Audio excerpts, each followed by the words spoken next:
L'hiver s'installe et avec lui, on commence à se poser des questions, surtout quand on a un shih tzu à la maison. Comment faire pour que ces mois froids ne riment pas avec inconfort pour leurs petites articulations? C'est exactement ce qu'on va voir ensemble. On le remarque souvent, n'est-ce pas? Cet enthousiasme habituel pour la balade qui s'est un peu estompé. Cette petite hésitation avant de sauter sur le canapé. Ce n'est pas juste de la flemme, non. C'est peut-être le premier indice que l'hiver commence à peser sur ses articulations. Et voilà, cette citation met des mots sur ce que beaucoup ressentent. Ça vient vraiment du vécu des propriétaires. Ces petits changements, l'air de rien, ce sont en fait des messages très importants sur le confort ou l'inconfort de notre animal. Ok, alors, avant de parler des solutions, il faut qu'on comprenne ce qui se passe vraiment. On va plonger au cœur du problème pour voir pourquoi l'hiver est si compliqué pour eux. Et pour décrire ça, les experts parlent d'un truc assez imagé, le cocktail hivernal. Ce n'est pas juste un seul problème, non, c'est une combinaison de 3 facteurs qui, ensemble, s'attaquent au bien-être de leurs articulations. Le premier ingrédient, sans surprise, c'est le froid. C'est tout bête, c'est de la mécanique pure. Le froid contracte les muscles, ça raidit les tissus. Pour se faire une idée, c'est un peu la sensation qu'on a le matin quand on a une crampe au réveil. Imaginez ça à chaque sortie dans l'air glacial. Ensuite, deuxième ingrédient, l'inactivité. Forcément, quand il fait un temps pareil, les balades sont plus courtes, moins fécondes, c'est logique. Mais le problème, c'est que ça crée un vrai cercle vicieux. Les muscles travaillent moins, donc ils s'affaiblissent, et des muscles plus faibles, ça veut dire moins de soutien pour les articulations, qui deviennent du coup encore plus fragiles. Et enfin, le troisième, celui auquel on ne pense presque jamais, l'air sec. Oui, l'air sec de nos intérieurs bien chauffés. On pense être bien au chaud, c'est super confortable pour nous, mais cet air sec peut jouer sur l'hydratation générale du corps et donc sur la lubrification naturelle des articulations. C'est un peu le revers de la médaille de notre confort. Bon, maintenant qu'on a décortiqué ce fameux cocktail, passons à l'action.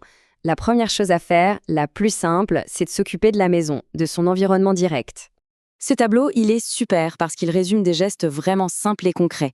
On parle d'un lit un peu surélevé pour ne pas être au contact du sol froid, d'un humidificateur ou même juste un bol d'eau sur le radiateur, des tapis pour éviter les dérapages sur le carrelage et des petites rampes pour monter sur le canapé sans se faire mal. Ce sont des petits riens qui, mis bout à bout, changent tout.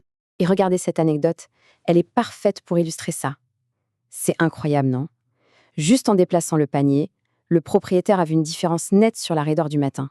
Ça montre bien que l'observation et les petits ajustements, c'est vraiment la clé. Ok, un cocon douillet à la maison, c'est fait, c'est la base. Mais il faut aussi gérer l'activité physique.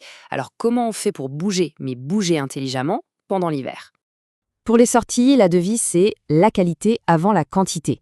Vaut mieux faire plusieurs petites balades de 10-15 minutes qu'une seule grande qui va l'épuiser. Le manteau, ce n'est pas pour faire joli, c'est une vraie nécessité pour garder les muscles et le dos au chaud. Et bien sûr, on n'oublie pas les coussinets qui sont en contact direct avec le sel, la glace, un baume ou des petites bottines, c'est indispensable. Et le retour de promenade, c'est un moment tout aussi crucial. Ce petit rituel en 4 étapes, c'est un vrai moment de soin. On rince bien les pattes à l'eau tiède, on sèche, surtout entre les doigts.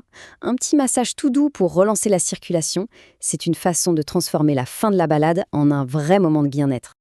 Et attention, il ne faut surtout pas oublier les jeux à l'intérieur. L'idée, ce n'est pas de remplacer les sorties, mais de les compléter. Des jeux de flair comme cacher une friandise, des petites séances de jeux calmes, ça permet de garder le corps et l'esprit actifs et de faire bouger les articulations en douceur sans le choc du froid. On passe maintenant à un pilier central, un truc qui devient encore plus crucial en hiver, ce qu'il y a dans la gamelle. Et là, il y a un fait qu'il faut vraiment avoir en tête. C'est de la physique pure et simple. L'hiver, on bouge moins, donc le risque de prendre un peu de poids est réel. Le truc, c'est que chaque kilo en trop, c'est une charge énorme pour les petites articulations d'un shih tzu. Surveiller le poids, c'est donc absolument non négociable. Ce tableau résume bien les bons et les mauvais élèves. D'un côté, on a les super alliés, les fameux oméga 3 qu'on trouve dans l'huile de poisson, la glucosamine, la chondroïtine. Tout ça, ça aide à protéger le cartilage. Et de l'autre, les pièges à éviter à tout prix. Les restes de table, souvent trop gras ou salés, et l'excès de friandises qui fait grimper le poids en flèche. Allez, on arrive à la section peut-être la plus importante. Parce que prendre soin de son animal, c'est super, mais c'est aussi savoir quand il est temps de passer la main à un professionnel. Là, on a une liste de signes d'alerte et sur ça, il ne faut pas hésiter une seconde. Une boiterie claire, un chien qui gémit quand on le touche à un endroit précis, une articulation qui gonfle ou qui est chaude, tout ça, ce sont des drapeaux rouges. Ça veut dire que la douleur est bien réelle et qu'il faut un avis médical et vite. Il faut vraiment voir le vétérinaire comme un partenaire sur le long terme. Ce n'est pas juste pour les urgences. C'est la seule personne qui peut poser un diagnostic clair, dire si c'est de l'arthrose ou autre chose, et proposer un vrai plan d'action avec des traitements, des compléments, parfois même de la physio. Finalement, cette phrase résume tout, je trouve.